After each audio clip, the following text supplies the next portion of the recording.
Good afternoon, and welcome to Confronting Anti-Asian Stereotypes and Violence. I am Dr. Stephany Rose Spaulding, the Interim Associate Vice Chancellor for Equity, Diversity, and Inclusion here at the University of Colorado in Colorado Springs. We are so grateful that you have taken the time out to join us this afternoon, for those who are joining us live, and for those who will watch the event later on the replay. It's such an important time that we have this conversation in our specific university community, but community at large. For many of you have been paying attention to what has been transpiring across the country, impacting our Asian American and Pacific Islander family. And this is not new. This is a long reflection of a history of racism and anti-Asian sentiments that have existed in the United States since the United States was the United States.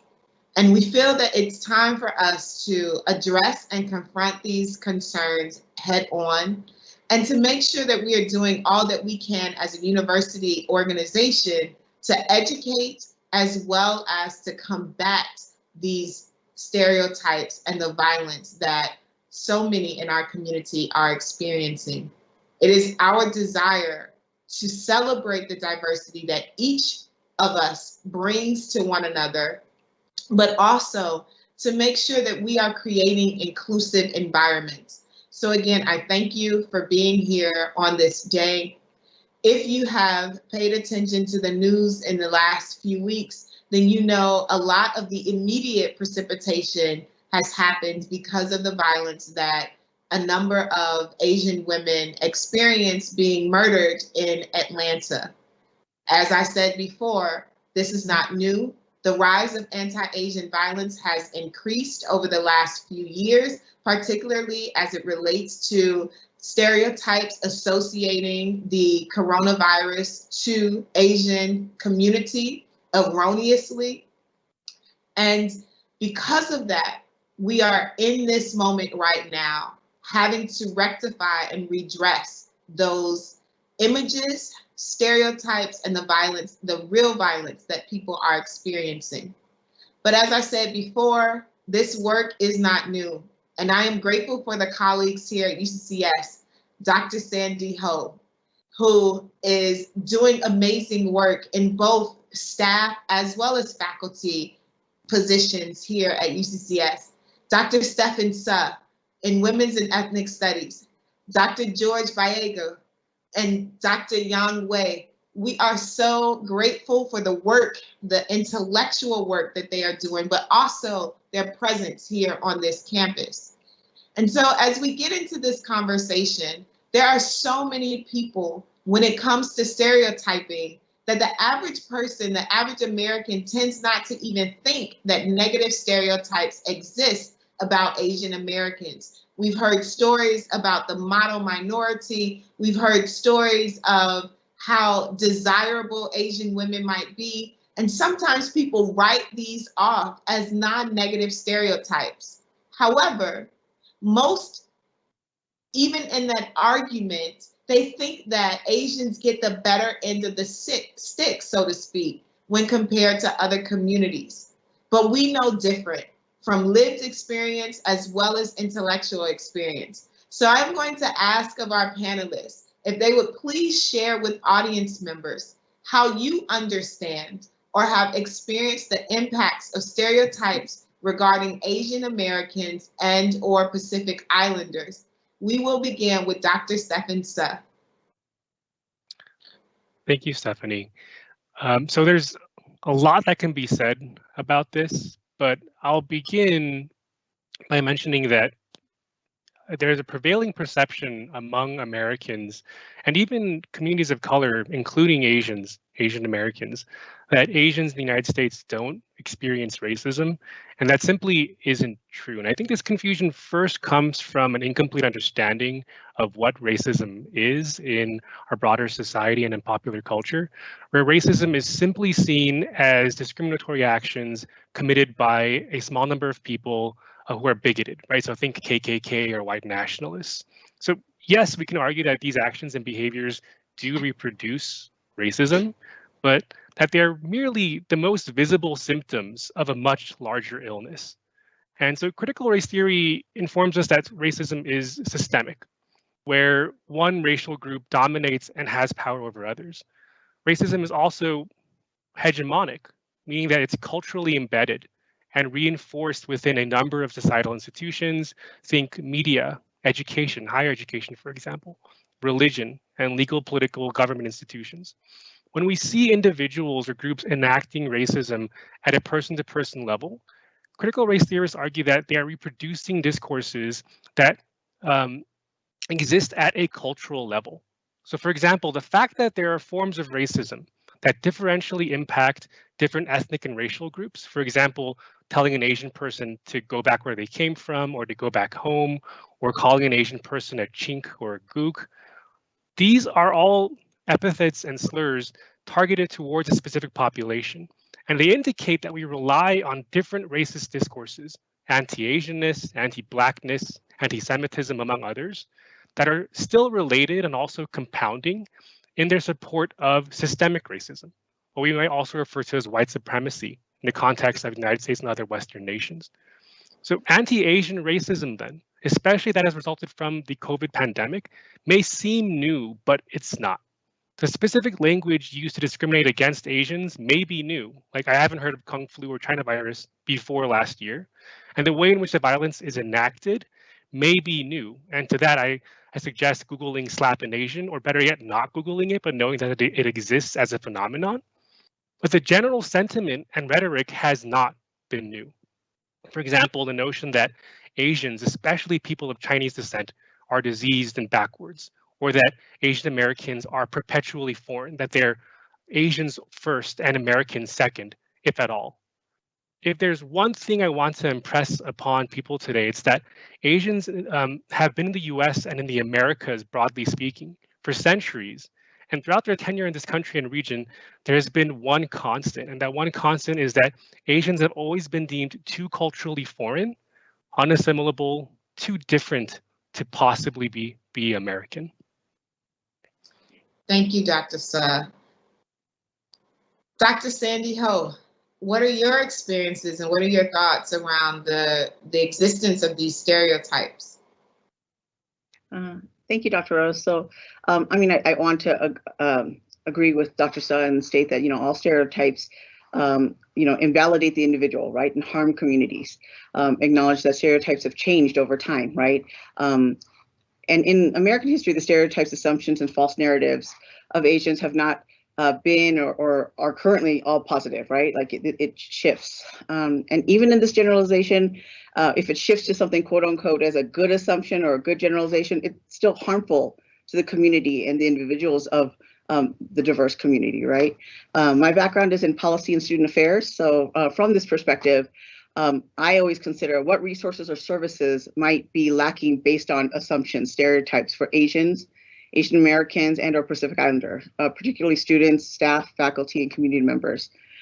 Because sometimes when we say a person of color, it's used to exclude the Asian American Pacific Islander communities, right? Sometimes we're not counted within that and considered for some of those resources and those spaces. We're excluded for some of those conversations. I once asked why there were no scholarships, and it wasn't here, it wasn't at UCCS, but why there were no scholarships directly for AAPI students. And the response was, came back to me regarding some assumptions about income bracket, right? And that, oh, well, they'll get all the merit ones. And I was like, what?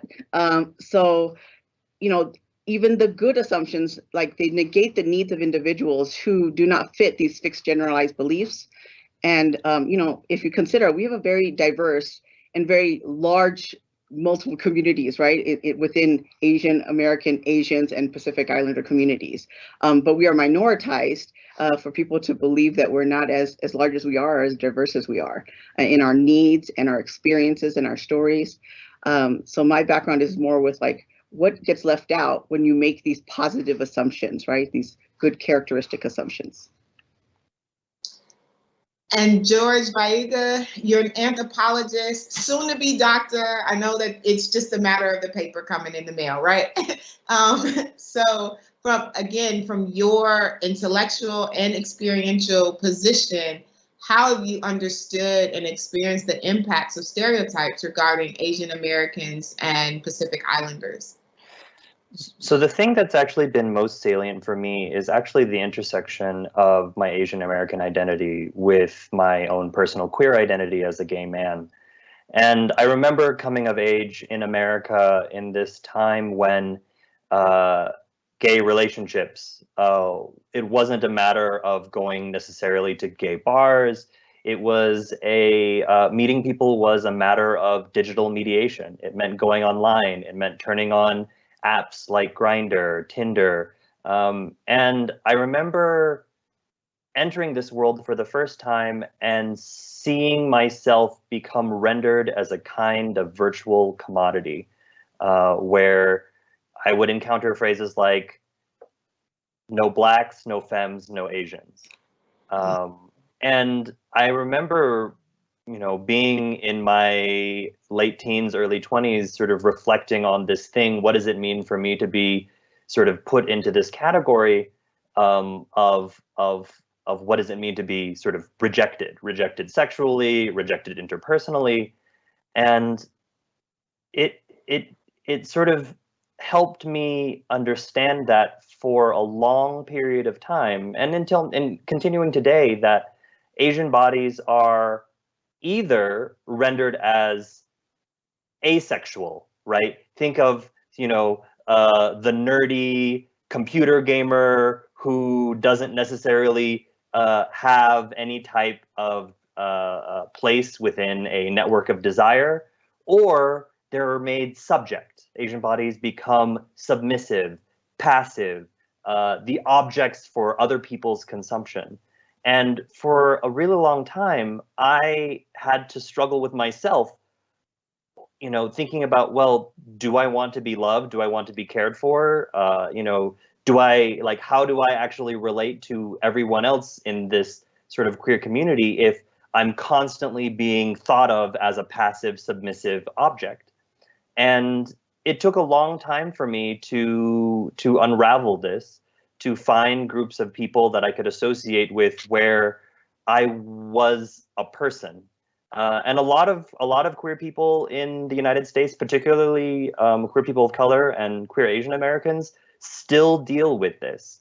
You can wander. I remember wandering into a club in Seattle at one point in time, and there was on the third floor a place that the people who went to the club called the Great Wall of China, which was apparently where all the sort of Asian people in the club hung out. And I really had to think to myself, if a group of white people were all hanging out together in the same place, would they have received some sort of categorical epithet marking them somehow as other? And it's taken a lot of work for me to be comfortable with myself and my own body, but also to be able to find relationships with others. And so a lot of the sort of institutional issues that Dr. Suh and Dr. Ho have been talking about really do filter down into the affective, interpersonal experiences that a lot of people have in their everyday lives. Thank you. And thank you all for, again, being vulnerable enough to share your individual experiences. We know that this takes courage to speak your reality, especially in these times. Dr. Yang Wei, as a historian, again, as a member of community, how has the experience or the impact of stereotypes regarding Asian Americans and Pacific Islanders impacted you? Yes, thank you. I'm a teacher of Asian history and culture. I've been teaching in the United States for more than 12 years at different universities. So from my experience as a teacher of Asian history, I found out that there's a strong misconception about China among not just American college students, but among ordinary American people. For example, in my class, I get this question a lot. Do all Chinese people are master of kung fu? Do you guys a lot of Chinese eat dog meat? There's a lot of misconceptions about China. So what I'm saying is that the stereotypes about Asian American has been there, and it has been renewing every year. Right, every year there has been some new stereotypes about Asian people invented, right? Especially last year. I mean, think about the recent rising racism against Asian American. I think Donald Trump played an important role in inciting this racism, right? I remember. Let me tell you a little bit about my personal observation about how new stereotypes about Asian Americans are created every year, right? Last year in March. Right, when Donald Trump was using those phrases like a Kung flu or China virus, right, a Wuhan flu. When I was watching TV, I told my wife, I said, this is very, very inappropriate, right? What Donald Trump is doing is racializing virus. He's racializing a otherwise scientific and medical issue. It will backlash terribly. Yeah, sure enough, we saw all this disheartening racism, right? So I think we should really think about how we're gonna deal with this terrible legacies left by Donald Trump. Actually, a recent research showed that there's a strong correlation between Donald Trump's usage of those racist terms and the current racism. For example, if you look at Twitter, right, when in the week after Donald Trump used the term China flu, the number of users tweeting hashtag about China virus or other anti-Asian hashtags, the number of users surged by 10 times in 1 week. So clearly there's a strong correlation between the political incitement and the recent racism. So that's one thing. So what I'm trying to say is that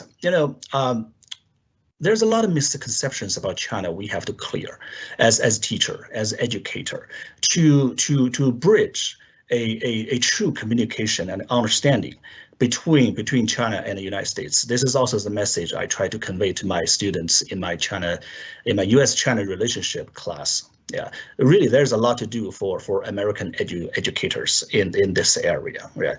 Especially when China is rising as the second largest economic entity, right? Because our stereotypes about Asian Americans, especially Chinese Americans, has been changing, and the way it changes is shaped by how China is perceived in the world. So you really have to think about that, right? In late 19th century, when China is a weak country, right? When everybody bullies China, your stereotype about China is very different. But now, when over the past 20 years, when China is rising to be the second largest economic entity, only second to the United States, the stereotype about China is changing, right? If you look at the video games, if you look at all these TV shows, you see this unjustifiable sense of a threat from China. Right? People are asking the question: is China gonna take over us? Is a Cold War gonna happen again? Right? Cold War 2.0. Right? Is it gonna happen again? Right? How are we gonna deal with the Chinese? Right? And how are we gonna deal with the Asian Americans in general? So all these questions are shaped by the image of China in general. But anyway, as back to my original point, even up to this day, there has been a lot of misconceptions about China, and it is very important for American educators like us to really to provide a meaningful, thoughtful bridge between the two cultures, between the two societies, for each other to understand each other. Are we gonna have a Thucydides trap?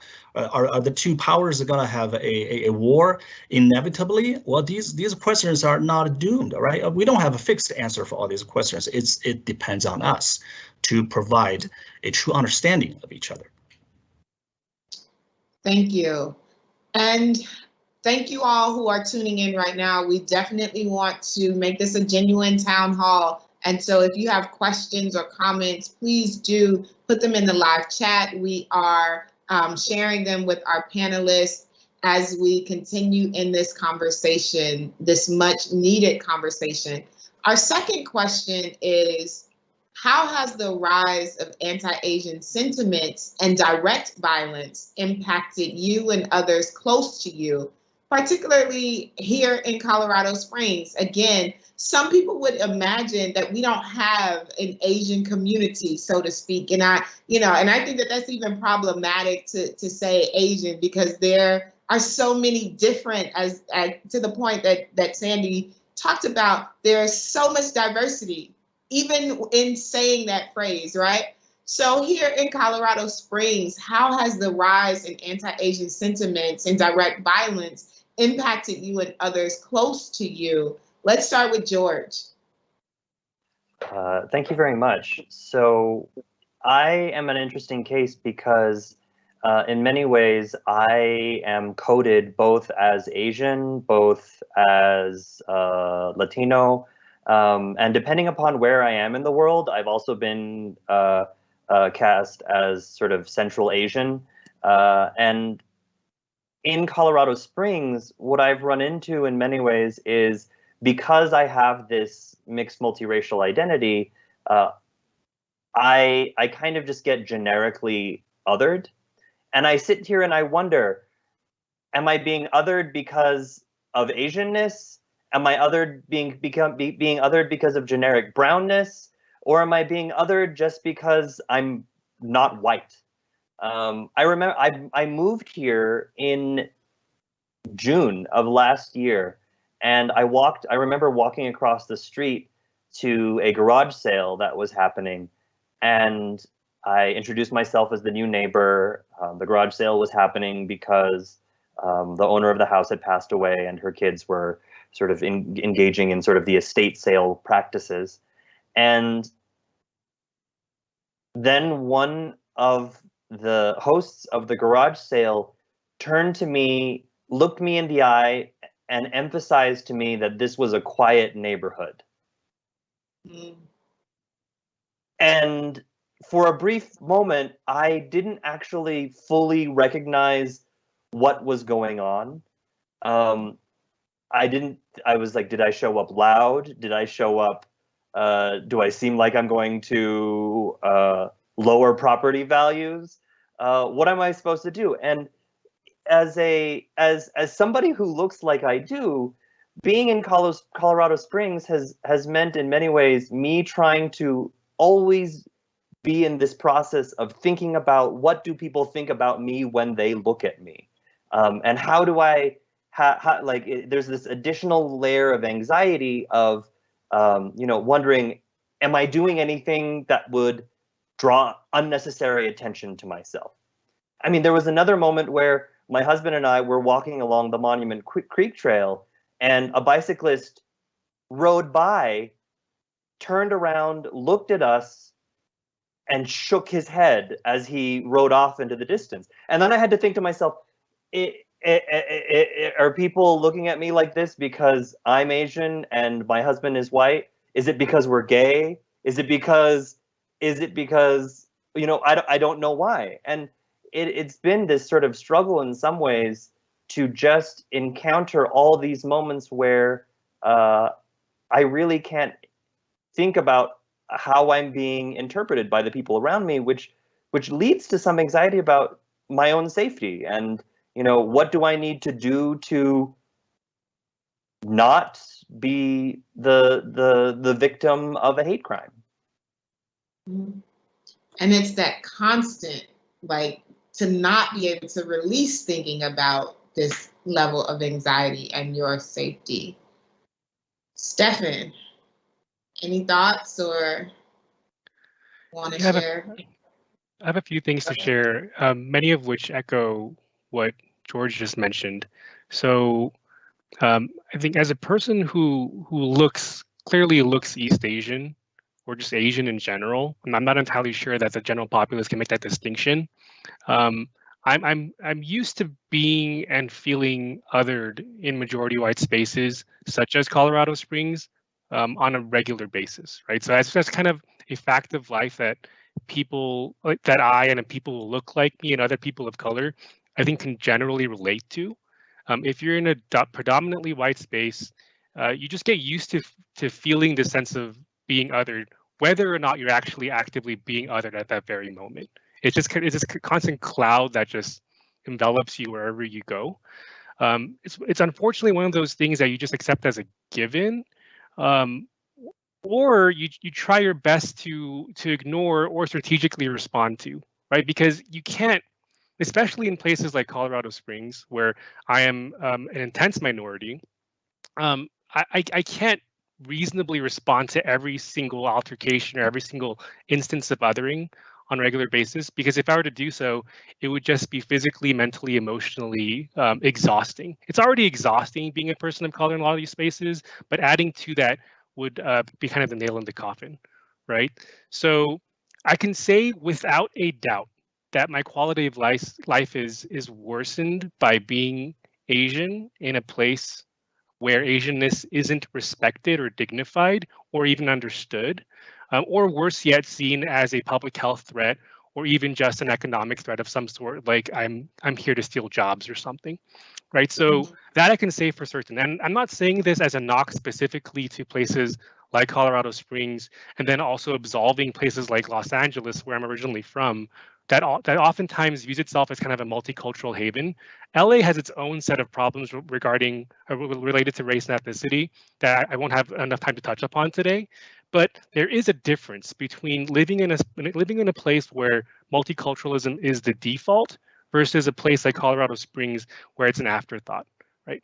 So I can also confidently state that the privileges that I experience along my other social identities, specifically my social class, my gender, and sexuality, immunize me from experiencing more marginalization or worse, violence on a regular basis. So the fact that I'm a professor and that I have an advanced degree, in this case a Ph.D., afford me a level of respect and dignity that typically aren't afforded to other Asians. And I'm thinking specifically of like people like my parents, for example, who were first-generation immigrants, first-generation Americans, didn't have college degrees. They worked in the service industry and owned their own businesses.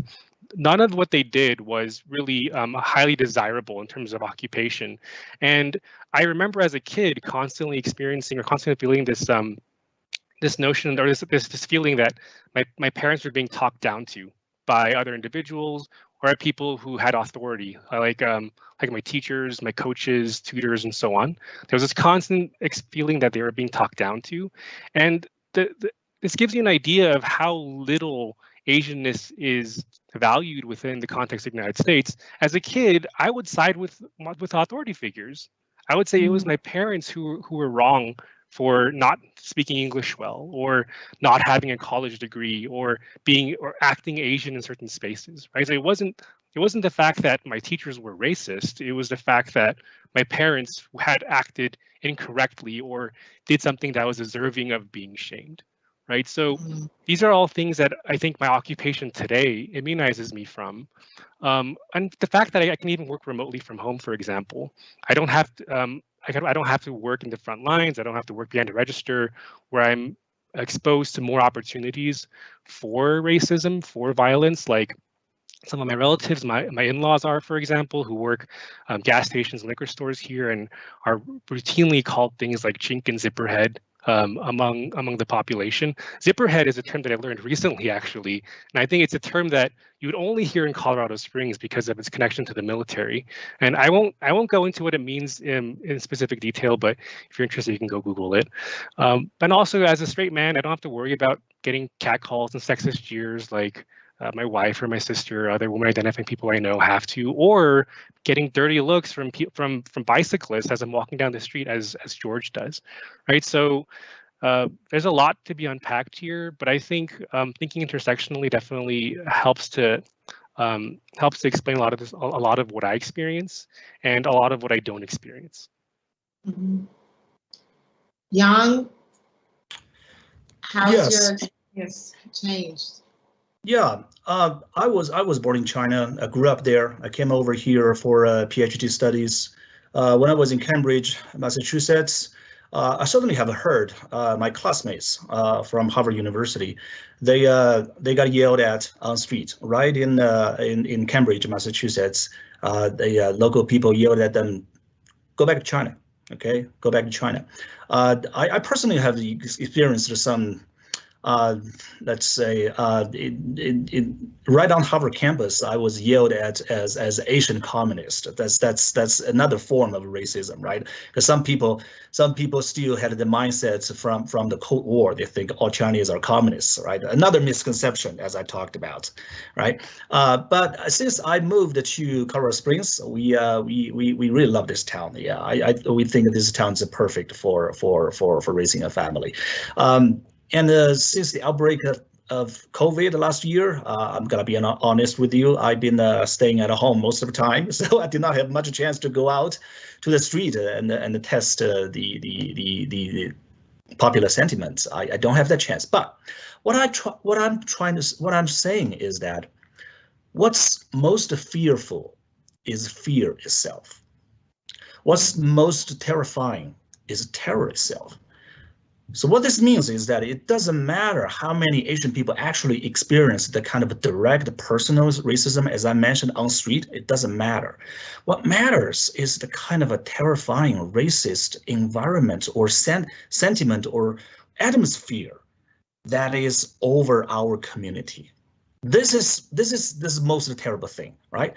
Although since last year, I know a lot of Asian Americans have personally, physically experienced racism. I haven't, luckily, I can tell you this, but I've got a lot of inquiries, messages from my families in China. They're asking me, are you okay? Are you okay? Is your family okay? Are you yelled at? Are you spit on?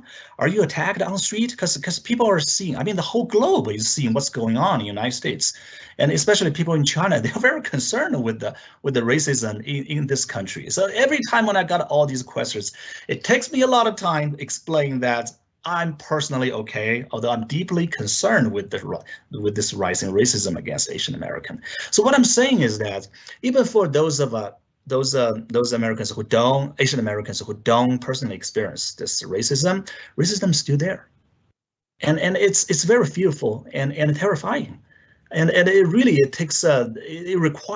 requires our community to do more to create a sentiment or atmosphere to tell everybody that you're safe.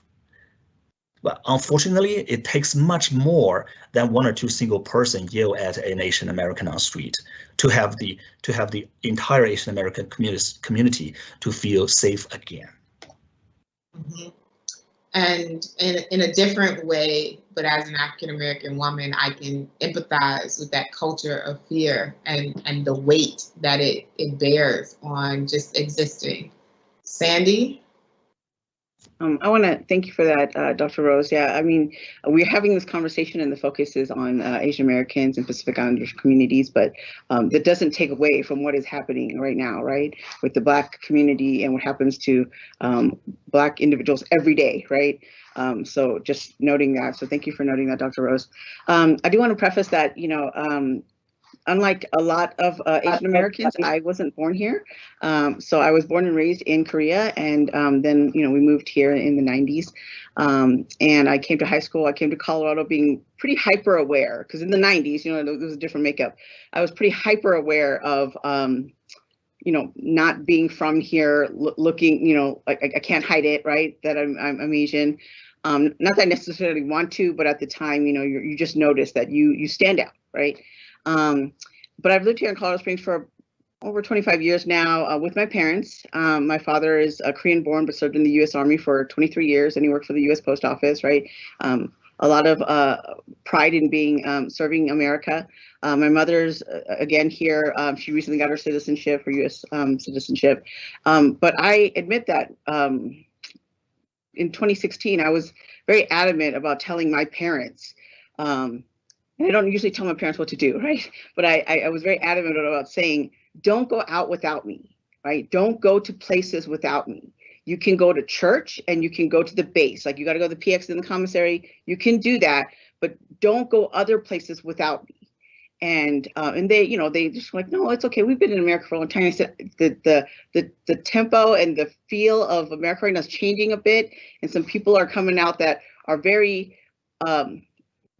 obvious about their hate that might not have been before. So that that impending feeling of attacks, violence, verbal assault, othering is real.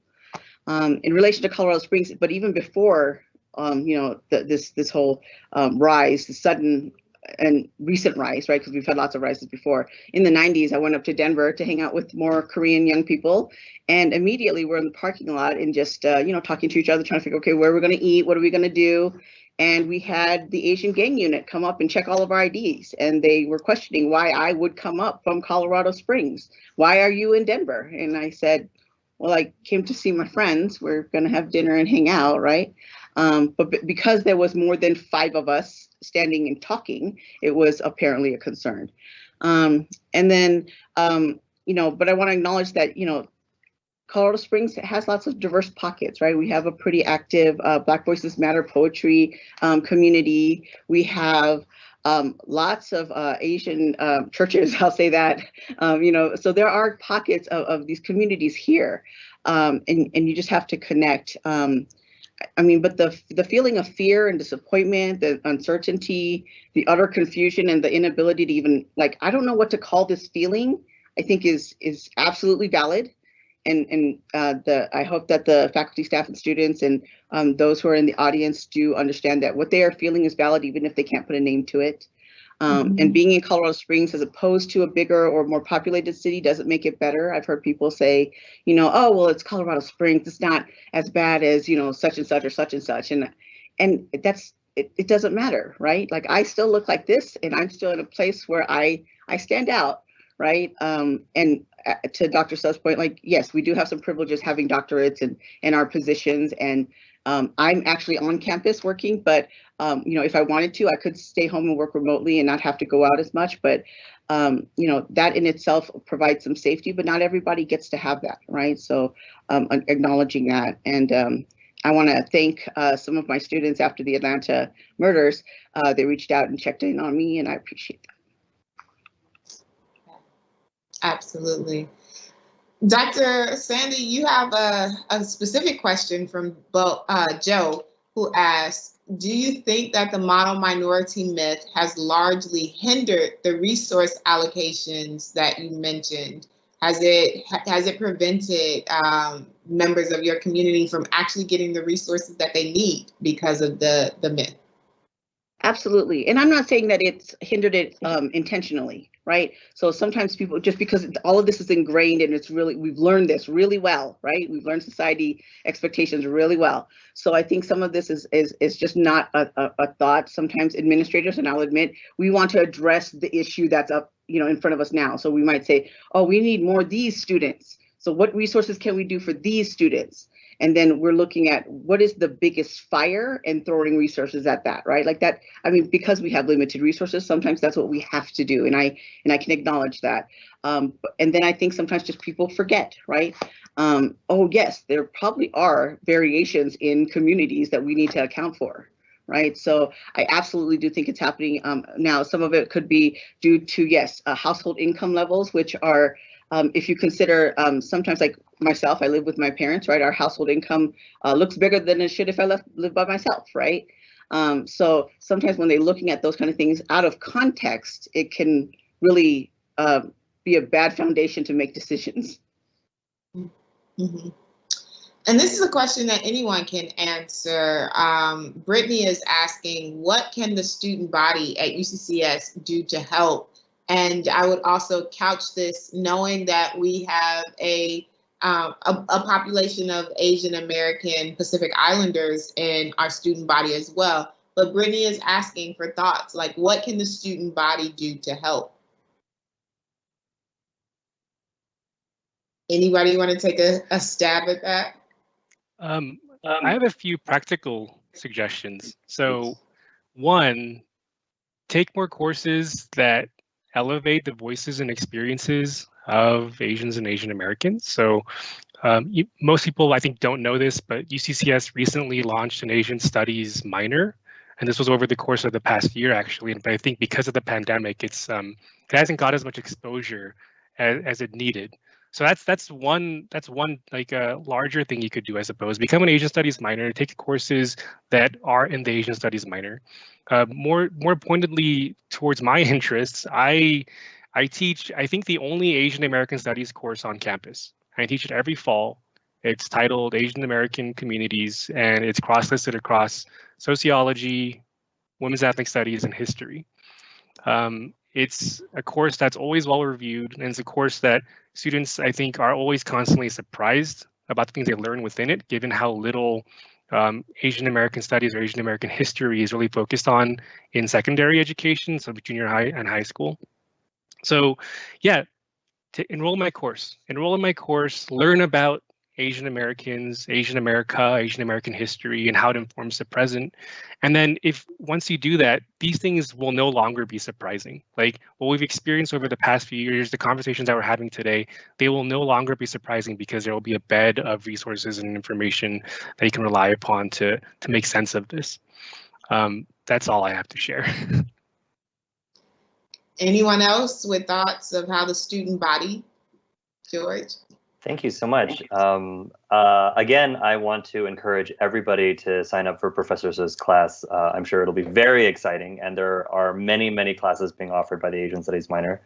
One thing that I want to encourage everybody in the student body to do is to gather the courage to be able to talk to your friends and colleagues about these issues, especially if you hear somebody talking on social media, in class, on something that might actually reproduce hate, violence, discrimination against not just Asian people, but anybody at all. And it's a really sort of challenging situation for a lot of people, because let's say a group of friends is telling jokes, and they're telling jokes at the expense of an ethnic minority, right? And maybe you are an individual who sees this going on, and you don't like what they're saying. You don't think that they should be saying these things. You know that people will get hurt. But the problem is, in some ways, is that it's not like you can rationally walk up to a group of people making jokes and say, dear esteemed colleagues, it would be highly preferable for you to reflect upon your decisions to engage in this kind of conversation and recognize the dehumanizing actions that you are performing. Like, that's not actually how conversations happen in the world. And so this is in some ways where I want to encourage everybody to be kind of creative in how they try to bring people in, right? Maybe if you see something going on, you don't necessarily have to try to get up on a stand and preach from a mountain, right? Maybe start by sending that person a DM. Maybe talk to them and treat this as a way for you to, give them an opportunity to not necessarily be fully embarrassed publicly and therefore want to double down on their views instead of actually, giving a chance at thinking about how they might be more sensitive. So part of what you should do, I think, is be creative in how you talk with your friends, your family, your colleagues, and know that, addressing issues of racism isn't a matter of simply going out and saying, that's racist, you should stop. People are complex individuals who are always being pulled in a variety of different directions, and sometimes it requires a little bit of maneuvering. Patrick asks essentially the inverse, right? Because we all can't be area experts like you all, Dr. Suh, Dr. Yang. So what can educators do to stem the tide as well? This is the question from Patrick. What can educators do that may or may not be teaching content, so to speak? All right. My suggestion would be to think critically. Whenever you get exposed to any information from social media, from newspaper, from TV, from your friends, right? The irony of a digital era is that the digital era is supposed to broaden the sources of our information, but ironically, it actually narrowed our mind in many ways, right? Think about the cocoon effect, right? We are always fed with the kind of information we agree with, right? All the social media platform always feeding us the kind of information we're interested in. We tend to agree with. This actually narrowed our mind. So as an educator, I consider this a fundamental job of us to force our students to think critically, right? When you hear politicians say phrases like a Kung flu, China flu, think about it. Is that valid? Is that justifiable? What is the social impact could those phrases have on our community? In order to avoid the parochialism, in order to get out of our comfort zone, you sometimes you have to force yourself to understand a culture or a community that is different from you. You have to do this on purpose. You have to do this on purpose to broaden your horizon. This is a fundamental job for 21st century educators to do, right? Because it's a easy tendency for all humans to jump into a judgment on people who are different from us, right? Everybody has this tendency to do that. So this is why it's imperative for you to force yourself not to do this. You have to open up your mind, try to first understand why other people different from us are practicing the kind of culture, the kind of a language, the kind of decisions different from us. So this is very important. Mm-hmm. Anybody else with thoughts on what educators can be doing? Well, we have another question from Skylar Ann, and it's a really great question that hopefully we will continue to deal with over the course of these conversations. And her question is, what do you think about the grouping of Asian Americans and Pacific Islanders? How does grouping Pacific Islanders and Asian Americans this way take away from Asian American experiences, and they reveal that they identify as both Asian and Pacific Islander?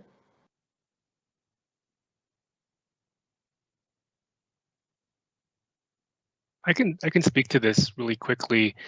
This is an excellent question, and in fact, it's one of the topics of focus that we'll have for a future event in just 2 weeks, actually, that looks at the tensions and solidarities associated with this AAPI acronym, as well as the relationship that Asian Americans and Pacific Islanders have with other communities of color.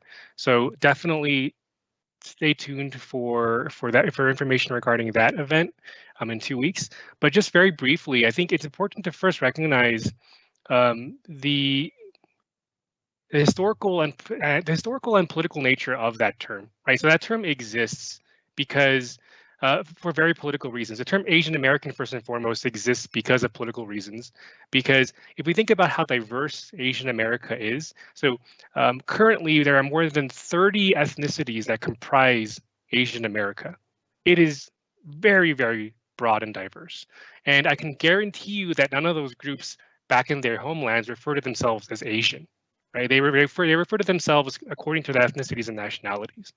But within the context of America, of the United States, it's been Asian Americans have only been able to gain political recognition and become a viable political group by having this kind of pan-ethnic connection. And if we think about then even further the connection between Asian Americans and Pacific Islander Americans, again, it's because historically the numbers have been so small within the context of American society that only through having these pan-ethnic and pan-racial connections could they gain any form of political visibility.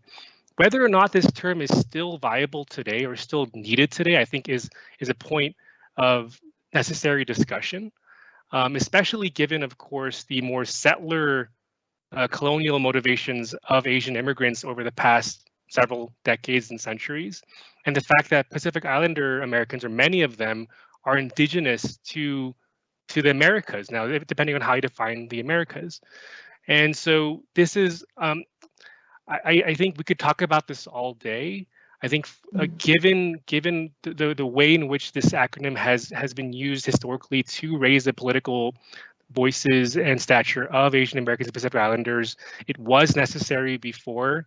To what degree it's necessary today, I think, is a matter of discussion. Mm-hmm.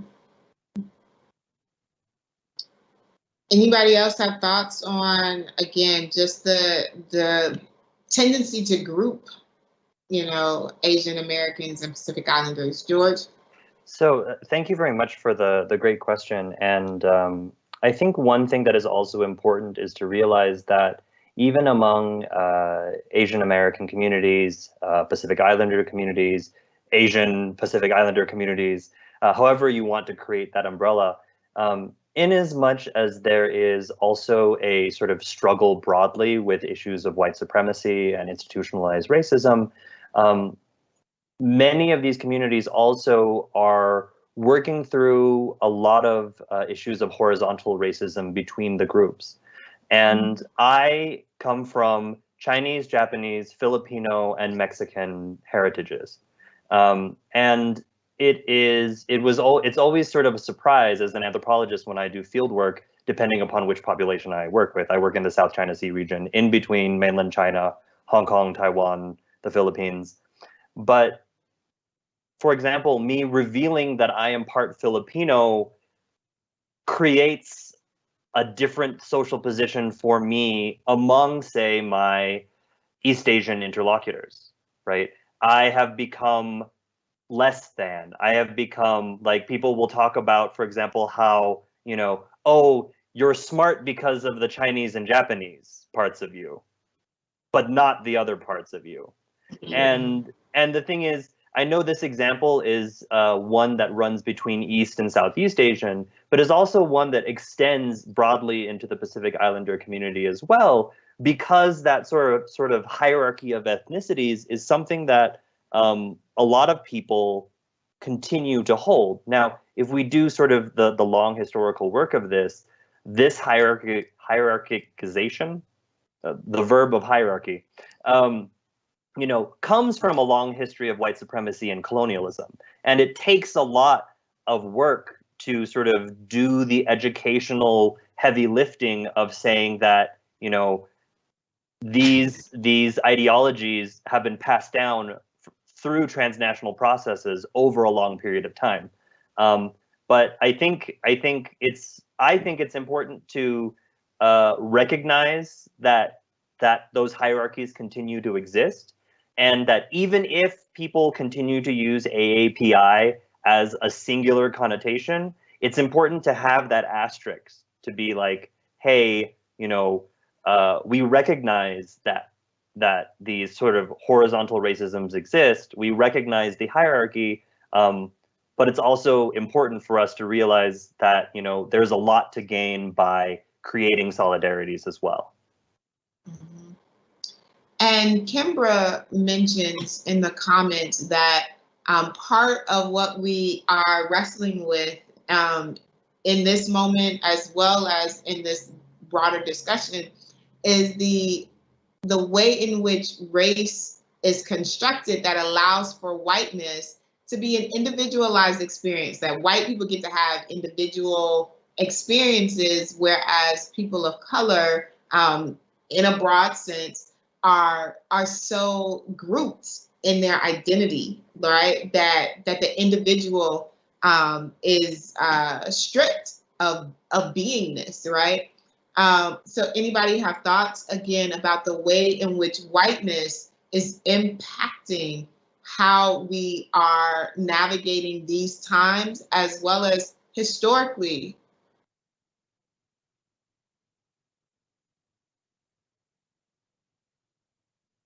Sandy, did you want to jump in here? I saw you take a deep breath. You're like, no, I don't want to touch It's just so big. I can't today. And that's understandable. And I think you point to, again, something just even in that comment that I can't today. Because what we don't make room for is the level of exhaustion of having to also constantly speak to the anxieties, to push past the construction of safety, and to still function as a viable professional human being. And sometimes part of the safety is to say, I simply can't. I can't do it. So as we are listening and thinking about confronting these stereotypes and this violence, I also want us to be mindful that we have to protect space for when people are just like, I can't do it.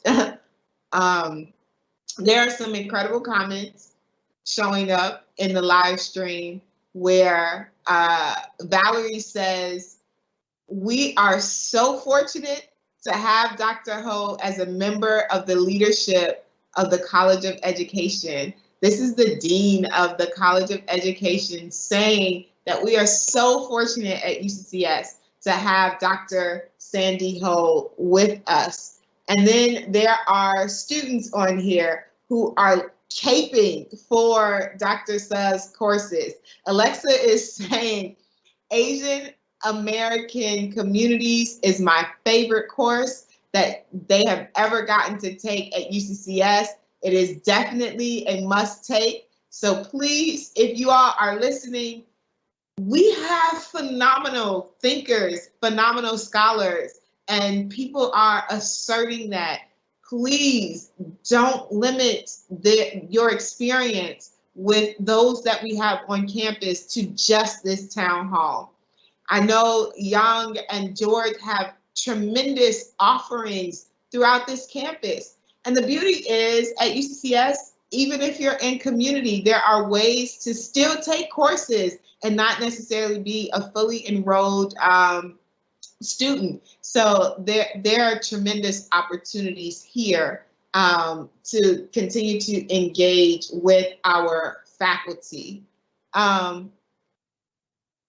So Joe says, I've heard Speak mention that anti-oppression work and the strength of this work is alienating at the axis of oppression, and it's isolating people's activism. Does anybody feel that way, that the work, that actually doing anti-oppression work becomes alienating and isolates you in the process of having to address this oppression? Sandy, I see your hand. I'll just make a quick comment that I do feel it when I'm, in certain spaces and I have to call in people or bring up some point, right, that brings in a perspective and people are like, oh, here she goes again. And I don't think that they mean it in a malicious way, but it's like you become the, here's the anti-racist, ally, mentor person coming at it again, right? And it's because this should be interweaved in all of our work, right? This should be consistently considered, not just like when somebody goes, hey, did we think about, our Asian students, right? Or our staff of color or any, instead of that, but hey, I'm willing to take that hit, right? Like, so I do it, and sometimes people are just going to be like, here she goes again, but part of that is exhausting too. Like, I want people to hear me and know that what I say is credible and valid too, not just I have the same tone and the same song, and I do because it's still a problem, right? And to follow up on that, again, one of the audience members is addressing the ideas around the inter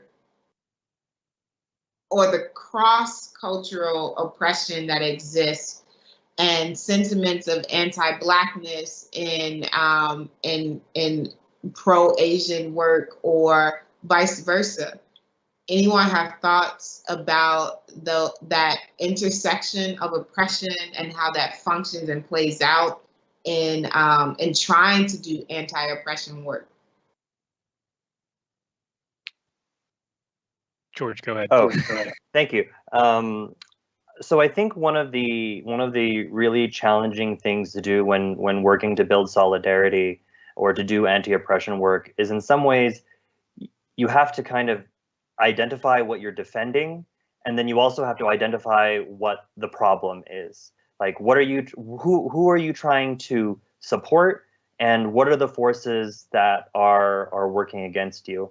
And I think one of the big challenges right now in anti-oppression work is this issue of unintentionally reproducing certain kinds of essentialism. So, you know, sometimes people can be really, really well-meaning, and they'll create rigid definitions of what does it mean to be Asian, right? They'll have rigid definitions that being Asian means that you have, you know, you grew up with a sense of filial piety and you have to respect your parents all the time, or you take off your shoes before you go into the house. Like, a lot of times when justice work is happening, there are sort of unintentional reductions of what we understand as culture. And the thing is, there are plenty of people in the world, and this is something that I cover in my Intro to Cultural Anthropology class, if any of you are interested in, but there are plenty of people in the world who can, for example, be like me and come from a multiracial background, or, you know, they might be Asian, but they might not be Asian in the way that you expect them to be.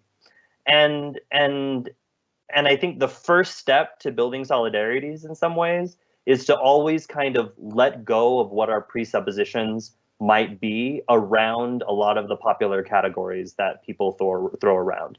Like, even when I do my own field work in China, there are huge distinctions between what does it mean to be from North China versus South China versus the West. But when we talk about, for example, Chineseness, a lot of times in the United States, all of China, all the different ethnic minority groups, all of these people are lumped into the same category of China.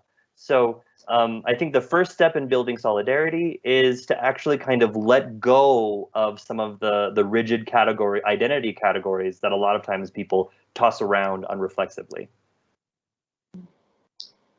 Stefan, you look like you were going to jump in there as well. Yeah, George made a lot of really excellent points, and just to add to what he mentioned, what he concluded his comments with about having to reflexively think about identity. I think a lot of times solidarity work, anti-oppression work, it gets siloed within various forms of identity politics that make it difficult, if not impossible, to speak across the aisle, right? And this is where I think I hate to like name drop or bring in scholars, but Lisa Lowe is a really foundational Asian American studies scholar, and she coined the term cultural politics over 20 years ago, in fact. And the term cultural politics comes into play as a critique of identity politics, where identity politics relies on notions of sameness in order to work towards a group goal, right, or group desire, whereas cultural politics, instead of sameness along identity categories, looks more towards ideological similarities that can help to build bridges across diverse populations and groups. And so it's in many ways trying to build bridges through difference as opposed to similarity, because ultimately if we only focus on similarity and sameness, the end result becomes pitting one marginalized group against another and resorting to what oftentimes we refer to as oppression Olympics, right? And that is to no one's benefit. It's only through recognizing that there are these intersecting, interlocking systems of power that affect various populations in different ways, but ultimately elevate certain forms of power and identity among over others, that we can begin to then do the work that's necessary to have these cross-racial, cross-identity coalitions that otherwise would we'd be entirely siloed by focusing on sameness and similarity. So I think we need to move towards what Lisa Lowe would refer to as more of a cultural politics as opposed to identity politics, while fully recognizing the need for identity politics, right? So it's only by recognizing the importance of identity and difference that we can get to the point where we want to achieve change. But that can't be the end point. Identity politics really has to be the starting point with a larger goal in mind, where we work together alongside differences to a larger ideological goal. Yes, Yang. Yes, I totally agree with George and Stephen.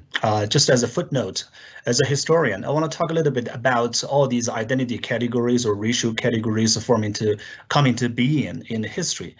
It turned out that most of the categories we use in modern time are modern inventions, and these are very, very arbitrary. Think about that. Almost all of them are arbitrary, right? Think about all these terms we use to make sense of the world, like Asian Americans, right? Or even yellow race, Mongolian race, right? Think about, see, I study pre-modern history. When I look at pre-modern societies, when those racial categories were not invented, you will find out that most peoples or societies in the world before modern time, they don't have this kind of racial or ethnic categories. They see people, well, they have their own understanding, but most of the time they don't have the concept of you're the Asian race or you're the Caucasian. They don't have that. Well, Chinese didn't have that, right?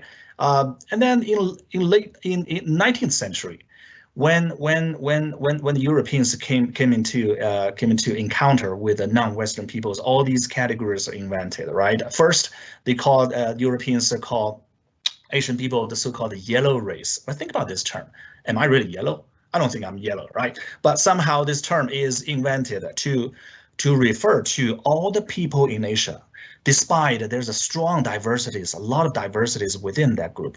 But Europeans just use this oversimplistic category to refer to all Asian people. And then, as time goes, a lot more and more people realize that all these categories don't make sense. They're way too arbitrary, okay?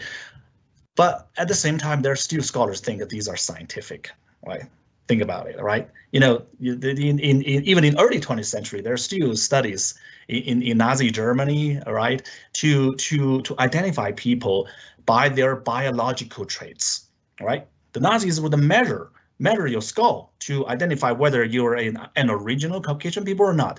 But now we know how dangerous this is, right? This leads to absolutely disaster repeatedly in history. So what I'm saying is that be very critical about these stereotypical, these existing categories that we invented to refer to people. Judge people on an individual basis. Let's do that. Actually, this is not just the ancient Chinese Confucian concept. This is also compatible with the many other religions, including Christian, right? When I think about all these universal ideology or religions, starting from the old times, most civilizations judge people on their own individual basis, rather than using all these racial terms. So be careful with this. So we are rapidly coming to a close of an excellent conversation, and I just want to give you all a minute to say final remarks. Let's begin with Sandy. So first I want to say thank you, Dr. Rose, for hosting this and for moderating. I am honored to participate in this panel and important conversation, to have colleagues here that are so brilliant and compassionate. It's really a blessing. I feel blessed to be among this community. I hope our audience and communities will come to engage in confronting some of these hard truths and actively participating in learning or unlearning. Students, you don't have to identify as Asian American or Pacific Islander to join APISU. Noting that be mindful of how much you take up space if you are not part of the community. So please engage and make friendships and build those relationships. Staff, find ally spaces where you feel like you belong and matter and where you feel safe. Faculty, you have your areas of expertise, I know. We do research, right? But feel free to have conversations outside of that, right? With all of your colleagues. And And administrators, let's listen and take seriously what is shared. Let's do something about it if something is brought to us. And then a side note, just to add, like, it is not the responsibility of communities of color, specifically AAPI community members, on this topic, to educate anyone. But you have an opportunity, because here we actually have scholars, we have classes, right? As noting the Asian Studies minor that started here, that would be phenomenal. I wish it was there when I was going to school for my undergrad at UCCS. And then so find scholars that are and noting not every Asian is an expert on Asian scholarship, so there's a difference there. Don't assume that. But also find mentors and allies. Like I'm always available to anyone to have conversations with, to chat about. And some days I'm going to be like, not today, right? Not today, colonizer. No, I'm just kidding. But some days, but most days, I am very much in it to do the work, to put in the effort, to help you understand, to come at you from a place of shared understanding and respect and courtesy. So yes, thank you for having us here. Thank you. Yang, final thoughts? Well, it's great to have this conversation with everybody. As we said before, at UCCS, we have great resources. A growing program of Asian studies is welcoming everybody. So I would encourage everyone to think about take my course, take Dr. Suh's course, George's course. Think about try to understand, as I said before, try to understand a culture that is different from yours. Broaden your horizon, get out of your comfort zone, get out of a parochialism, and understand it before you make a judgment. Thank you. George, final thoughts. Thank you all, especially Professor Rose for hosting this discussion. I do want to kind of throw a shameless plug out there for my Anthropology of Global Christianity class, which I will be teaching in the fall. It is a class that counts for the Asian Studies minor if you're interested in it, but it is a class that I find really important because it is a place where I work with my students to unpack sort of the intersecting legacies of Christianity, whiteness, colonization, and the experience of what does it mean to be Christian in a world where and a lot of the examples that we'll be looking at will be in Asia and sort of Asian American experiences of Christianity. So I like to think of it as a class where we can continue to talk about these issues, but also think about sort of in some ways Christianity as an intersectional launching point for us to sort of build solidarity across multiple identities. And so thank you all again, and I look forward to discussing all these important issues in the future. Thank you. And last but not least, Stefan, final thoughts? Yeah, so during the end of one of my Asian American Communities semesters, a student asked me, why is it not okay for her as a white individual to highlight an Asian person's ethnicity or race, but it is okay for us to have things like Asian Pacific American Heritage Month, where there is a different type of highlighting being done for Asians and Pacific Islanders. And my response to her was, it matters who is doing the elevating, right? So does it involve agency? As a person who is in this case racially or ethnically different, are they the person who is wanting to elevate and showcase their ethnicity and race, or is it somebody else? So who is doing the elevating and the showcasing matters. So to that end, to all the allies here, I definitely encourage you to check in on your Asian American friends and colleagues. I will note that it isn't every day that I want my Asianness or my Koreanness to be the focal point of who I am. And so if the person that you're reaching out to doesn't want to talk about that topic or to address that topic at that time, give him time. Give him the space and the agency to bring up their Asianness and their Asianness when they want to. And lastly, to all my Asian American peers, students, so on, I know the model minority discourse is paradoxically alluring, And I know people who like to align themselves as model Americans or model minorities, but the Asian American community can only fight the racism that they experience when they resist the allure of the model minority. So let's together resist that discourse. Thank you. Again, I just want to thank each of you for saying yes to being courageous and vulnerable in the midst of this conversation, in the midst of this season. For those who are watching, I want to thank you for tuning in. For those who will look later and view this content later, please, everyone, continue to share. It will live here with the UCCS community. Use it for your class, use it for your community group, use it with your family. And then don't stop learning. As so many of our scholars have said, it is our responsibility to keep learning on our own and not the responsibility of our Asian American Pacific Islander communities to always be educating us. So keep looking for the opportunities to learn. There are several events that are happening this weekend, continuing in addressing some of the concerns that we are experiencing. On Friday, the Mosaic office, as well as some other students, are having a conversation on colorism, a conversation with AAPI-SU and Mosaic. It's a roundtable. There are links. Please make sure you follow the communique article that has the update to the links. There's also on Saturday, the Asian Pacific Islander Student Union is hosting a march against violence on Asian Americans. Please, again, this is a hybrid experience. So they will be gathering at the University Village shopping center and then actually marching to campus. If you are available, please come out and join our students as they speak out against anti-Asian violence.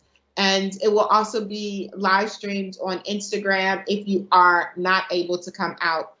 There are other events that are coming for the remainder of the month. Please just check back in with the Diversity and Equity website. We will continue to email our community about these events.